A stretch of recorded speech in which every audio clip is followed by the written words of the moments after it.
السلام علیکم ورحمۃ اللہ وبرکاتہ۔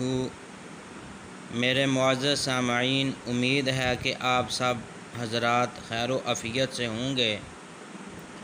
آج ہم پہلے پارہ کی سورۃ بقرہ کی آیت نمبر 11 سے لے کے آیت نمبر 13 تک ان 3 آیات کو ہم پڑھنا سیکھیں گے۔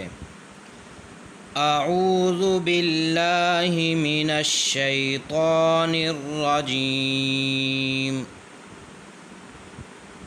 بسم اللہ الرحمن الرحیم۔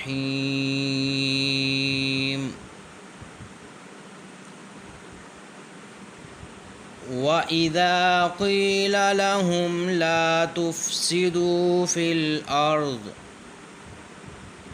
قالوا انما نحن مصلحون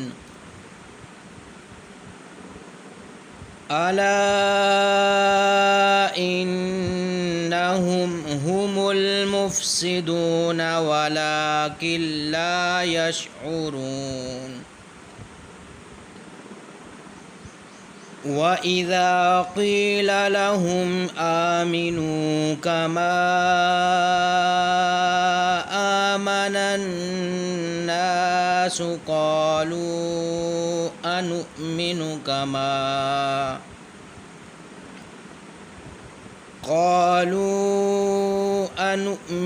كَمَا آمَنَ السُّفَهَاءُ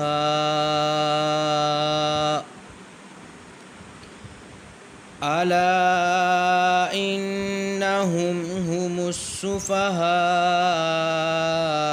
وَلَكِنْ لَا يَعْلَمُونَ۔